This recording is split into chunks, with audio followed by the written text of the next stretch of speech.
Bonjour et bienvenue dans le Buzz Télé Orange TV Magazine. Alors ne vous fiez pas aux apparences, ne vous fiez pas trop aux apparences, sous ces allures de jeune homme. Élégant, également bien élevé, il est à moins de 30 ans l'une des valeurs montantes de la télévision. Après avoir côtoyé Michel Denisot, mais aussi Jean-Marc Morandini, notre invité s'est désormais bien installé tous les soirs dans la team de Cyril Hanouna, c'est sur D8. Le Benjamin de la bande ne touche pas à mon poste, Mani, vous allez le voir, un humour décalé. Bertrand Chameroy, bonjour. Bonjour. Bienvenue dans le Buzz Télé. Alors, est-ce que la télé, finalement, c'est parce que c'est une carrière très rapide, très récente, vous êtes tombé dedans quand vous étiez petit, comme on dit? Oui, c'est ça, comme Obélix. Je suis tombé dedans quand j'étais petit et je regardais Nulle part ailleurs avec mes parents et je me suis dit c'est ça que je veux faire.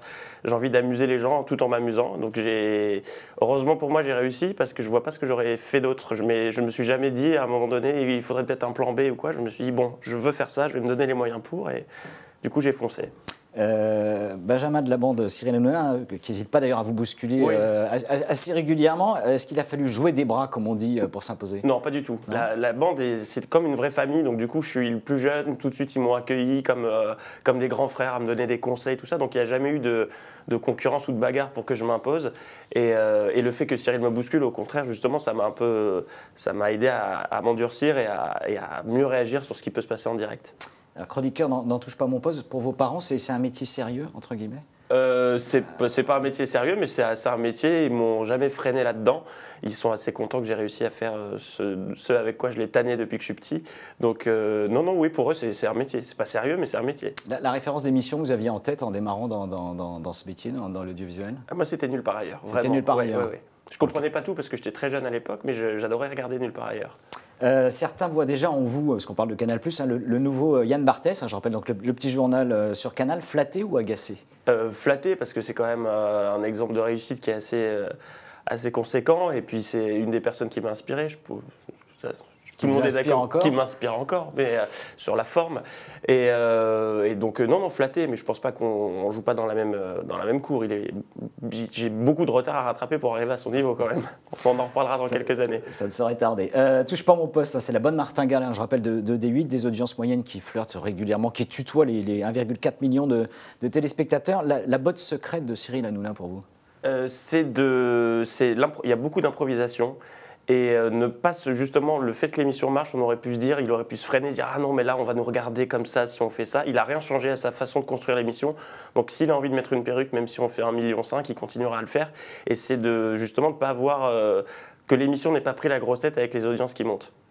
Entre Touche pas mon poste, donc c'est sur D8, il fait les pieds dans le plat également l'après-midi sur Europe 1. Est-ce que vous diriez que pour Cyril Hanouna, c'est un peu Jean qui rit d'un côté et Jean qui pleure de l'autre? On voit que les audiences d'Europe 1 sont plus difficiles. Il pleure pas pour les audiences d'Europe 1. Enfin, on en a un peu parlé, mais il est assez content. C'était quand même un défi de passer après Ruquier qui était installé depuis des années. Donc avec une formule sur laquelle on ne l'attendait pas forcément parce qu'il y a plus d'actu, c'est plus sérieux. Donc non, il faut lui... Il a besoin de temps pour s'imposer. Il a besoin de temps pour s'imposer, mais il est très content de ce qui se passe sur Europe. Est-ce que comme Enora Malagré, Camille Combal ou Jean-Luc Lemoyne, vous aurez droit aussi à votre émission, à votre prime time? On voit que c'est cette espèce de consécration des animateurs de Touche pas mon poste. C'est un bon point pour vous? C'est un bon point. Après, ça dépend ce que Cyril va me proposer. Mais il a annoncé, je crois que c'était dans le Figaro, que j'aurai aussi un prime prochainement. On n'en a pas encore discuté concrètement sur le contenu. C'est pas daté encore. C'est pas daté, il n'y a rien d'acté pour l'instant, mais on commence à en parler. Alors, souvent, on voit que les chroniqueurs Touche pas à mon poste ont souvent des avis dits définitifs sur les émissions ou sur les animateurs. Vous diriez quitte à en faire trop parfois?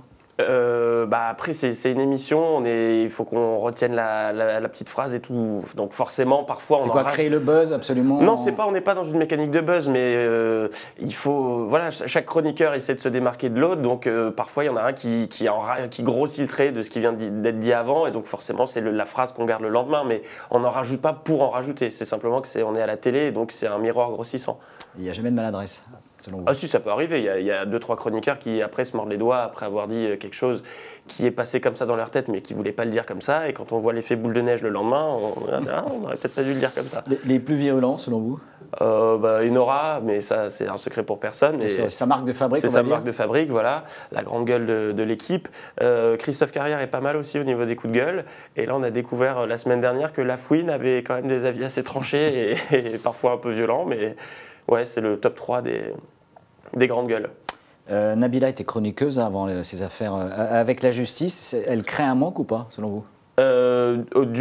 Chez une partie des téléspectateurs, oui. Au sein de l'équipe aussi, parce qu'on l'appréciait tous. C'était quelqu'un de super. Enfin, c'est quelqu'un, elle est toujours avec nous, hein, quelqu'un de très sympa, qui bossait les émissions. Donc, oui, elle nous manque aussi, ouais. D8 qui s'est autoproclamé la nouvelle grande chaîne lorsqu'elle s'était relancée avec le groupe Canal. Donc ils ont recruté Benjamin Castaldi, Julien Courbet, donc qui ont marqué de leur empreinte les grandes chaînes historiques entre guillemets. Vous diriez recyclage ou besoin de marque forte pour D8? Non, c'est pas un besoin de marque forte. Après nous on est les premiers à les tacler sur le côté recyclage. On prend Navarro, on prend Castaldi, mais justement c'est quand même une des rares chaînes de la TNT à avoir des noms aussi forts à l'heure actuelle. Donc je pense que ça fait partie de leur stratégie. Une seconde chance, en effet, pour des marques importantes. Oui, enfin, et même que ce soit pour Castaldi ou Julien Courbet, je ne pense pas que ce soit un choix par dépit. C'est parce que les propositions qu'on leur a faites sont belles.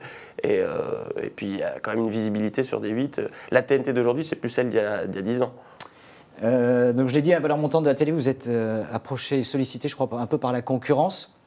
Je crois que d'ailleurs Cyril Hanouna vous avez un peu taclé dans une émission récemment, notamment l'équipe C'est à vous, je crois, de France 5, qui vous avait fait des avances, entre guillemets. Qu'est-ce qui vous fait rester? Ce qui me fait rester, c'est que c'est ma 3e saison. Je suis encore jeune, donc j'ai encore des choses à apprendre et c'est quand même une formidable école parce qu'on est en direct tous les soirs et avec Cyril, on ne sait jamais ce qui peut se passer. Donc je me dis, prenons confiance, j'ai encore des choses à apprendre et puis il y a une ambiance super au sein de l'équipe. On peut avoir une idée complètement farfelue le matin et la mettre à l'antenne le soir. Donc c'est un ensemble de choses qui me fait rester. Je m'y sens bien. Alors justement, Cyril Hanouna a parlé de vous récemment, qui pourrait passer la main éventuellement à la présentation, pas comme producteur mais comme présentateur de l'émission. On l'écoute tout de suite. Il n'est pas impossible que j'arrête peut-être dans une saison. On se pose la question. Et je pense que ce sera ce sera ou Bertrand ou Camille ou Enora qui reprendront l'émission. Bon. Vous êtes donc dans la shortlist des prétendants au titre. Oui, mais je ne pense pas que la question soit d'actualité aujourd'hui, puisque Cyril s'éclate vraiment et encore plus chaque jour. Donc honnêtement, il a dit ça, mais je pense qu'il... C'est pour maintenir le suspense? Peut-être. Plus que pour passer la main? Je ne sais pas, mais en tout cas, ce n'est pas d'actualité pour l'instant. Et je pense que si quelqu'un devait prendre la suite derrière, ce serait plus logique que ce soit, par exemple, quelqu'un qui a déjà incarné le vendredi, que ce soit Jean-Luc ou Julien Courbet. Quelqu'un qui a plus de bouteilles. J'imagine quand même, vous pensez à l'après touche pas à mon poste, il finira bien par arriver. Oui, j'imagine un jour, il ressemblerait à quoi dans l'idéal? Ça, c'est une très bonne question parce que moi, je savoure un peu ce qui arrive chaque jour. Donc, j'ai pas trop le temps de me poser, de me dire qu'est-ce que j'aimerais faire. Mais je pense que si je quitte touche pas à mon poste, ce serait pour aller dans un registre différent, peut-être un peu moins déconnant. Comme quoi, par exemple? Je sais pas, peut-être une émission d'actu, mais que ce soit, je sais pas, en hebdo ou en quotidienne, je sais pas. Mais si je change, c'est pas pour aller faire exactement la même chose en face. La radio, vous y avez pensé? On voit quelques chroniqueurs s'illustrer sur des radios aujourd'hui. C'est quelque chose qui m'intéresserait, j'en ai jamais fait. Donc après, si l'opportunité se présente, j'essaierai volontiers. Je sais pas si je serai bon dans ce domaine-là, mais pourquoi pas, avec plaisir. Ouais. Eh bien, merci. On vous retrouve donc, je rappelle, c'est tous les soirs. À 18h50 jusqu'à 18h45-50 jusqu'à plus soif, donc tous les jours, donc touche pas à mon poste. Bertrand Chamavois, merci d'être venu au Buzz Télé et nous nous retrouvons dès demain avec un nouvel invité. Merci encore, très bonne journée. Bonne journée.